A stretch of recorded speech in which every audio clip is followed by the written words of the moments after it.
नमस्कार। आज की शास्त्र चर्चा में आप सभी को स्वागत है। अब जो विषय आपसे उपस्थापन करने जा रहा हूँ संस्कृत संधि से संबंधित है। गुण संधि के विषय में आपको बताने जा रहा हूँ। दीर्घ संधि आप लोग सुने थे, तो गुण संधि क्या है? गुणादेशः। हाँ, तो जैसा कि पूर्व पद और उत्तर पद, पूर्व पद का अंतिम वर्ण और उत्तर पद का प्रारंभिक वर्ण दोनों मिलने से एक नूतन शब्द उत्पत्ति होता है, वो गुणादेश हो जाता है। जैसे कि अ आ का बाद अगर ह्रस्व ई या दीर्घ ई आ जाता है तो दोनों मिलने के बाद ए हो जाता है। इसी प्रकार अ आ के बाद अगर ह्रस्व उ या दीर्घ उ आ जाता है तो दोनों मिलने से क्या हो जाता है? ओ हो जाता है। इसी प्रकार अ आ के बाद रू या रू वर्ण संयोग हो जाता है तो दोनों मिलने से और आदेश हो जाता है। इसी की उदाहरण के साथ आपको बताने जा रहा हूँ। व्याकरण में इसके ऊपर बहुत लंबा चर्चा है। आपको सामान्य चर्चा यहाँ बताने जा रहा हूँ, सामान्य चर्चा करने जा रहा हूँ। जैसे कि आद गुणः, तो एक सूत्र है जो गुणादेश के ऊपर है, गुण संधि के ऊपर है। अदेंग गुणः वो भी एक सूत्र है। तो गुण क्या है? तो क्या कहते हैं आचार्य लोग? अवर्णादचि परे, हाँ, पूर्व परयो हो रेको गुण आदेश स्यात्। जैसे संहिता में कहा गया है कि उदाहरण मैं आपको देने जा रहा हूँ। उप प्लस इंद्र। उप पूर्व पद है, उसका अंतिम वर्ण जो हम उच्चारण करते हैं तो क्या आता है? अ आ जाता है। पुनः इंद्र कहते हैं, इंद्र का जो प्रारंभिक जो है ह्रस्व ई है, तो दोनों संयोग होने पर क्या हुआ ना? उपेंद्र एक शब्द बना। तो इसी प्रकार अगर हम गणेश कहते हैं, गण अकार है पूर्व पद का अंतिम में, ईशः, हाँ, तो दीर्घ ई है उत्तर पद का प्रारंभिक वर्ण, दोनों मिलने के बाद क्या हुआ ना? एकार हो गया, तो गणेशः। तो ये जो है दो उदाहरण हमने दिया, अ ई का दिया और अ आ का दिया। इस प्रकार जो है विश्वेशः, हाँ, वो भी विश्व प्लस ईशः दीर्घ ई है, तो दोनों मिलने से क्या हुआ ना? विश्वेश हुआ। तो विश्वेश विश्वेशम माधवम तुंडी दंडपाणी च भैरवम। तो इस प्रकार जो है श्लोक हमको देखने को मिलता है। तो इस प्रकार आपको दो तीन उदाहरण प्राप्त हुआ। इसी प्रकार हम आ का साथ भी देखेंगे, हाँ, तो आ और ह्रस्वई या दीर्घई जैसे कि हम उच्चारण करते हैं, हम लोग का उपयोग में हमारा ये आ जाता है। जैसा कि जथा प्लस इंद्र। जथा मतलब आ है, पुनः ई संयोग हुआ, तो होने से क्या हुआ? यथेंद्र। पुनः अगर हम उच्चारण करते हैं इसको जथा इष्टम, हाँ, जथा प्लस इष्टम, ये आ का साथ भी पुनः इकार का आदेश हुआ। इस प्रकार जो है जथेष्टम शब्द बना।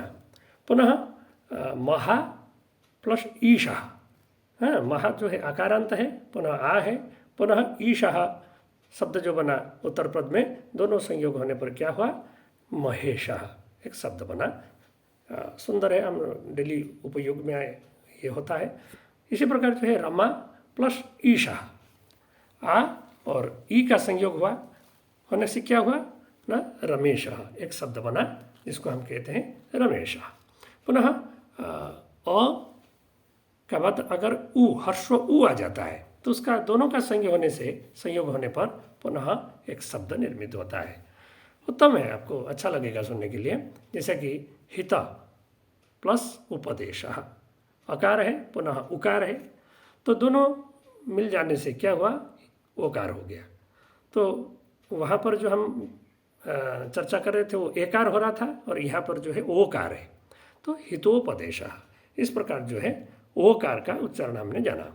पुनः सूर्य प्लस उदय, हाँ, अ प्लस उ सूर्योदय, हाँ।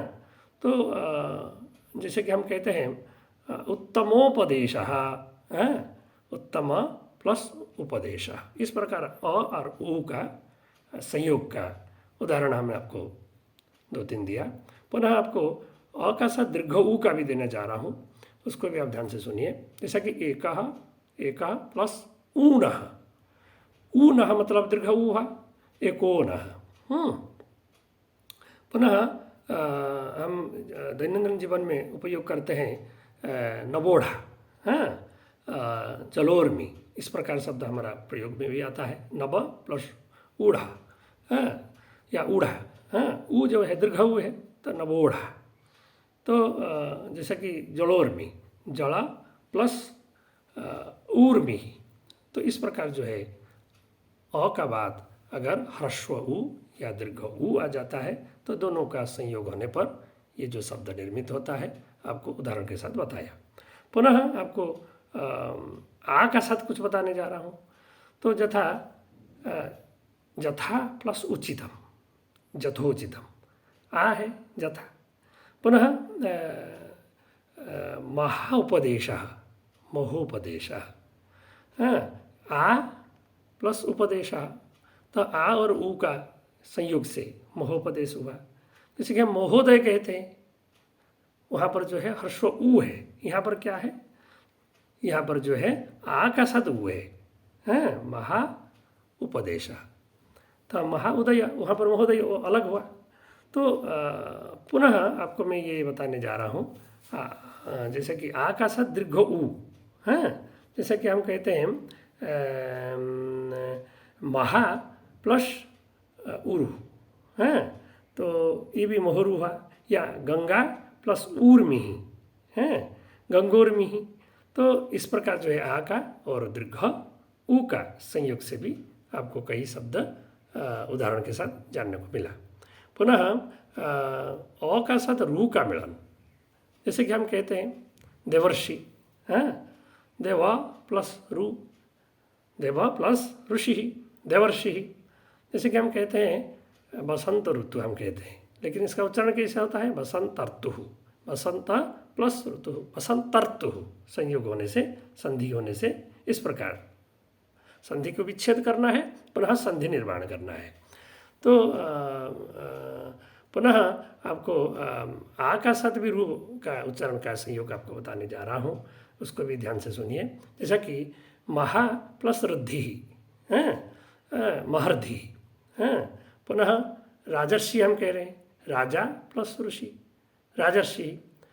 और इसका साथ जो है अ का साथ रू का उच्चारण भी है, उसका उच्चारण थोड़ा सा भिन्न हो जाता है, उसका सूत्र भी भिन्न हो जाता है। तब प्लस रुकार, तवलकार, उसका उच्चारण में भिन्नता थोड़ा आ गया है। जैसा कि माला प्लस रुकार, इसका अल आदेश हो जाता है। तो इस प्रकार जो है आपको सामान्य रूप से गुण संधि के बारे में इस पर हमने चर्चा किया।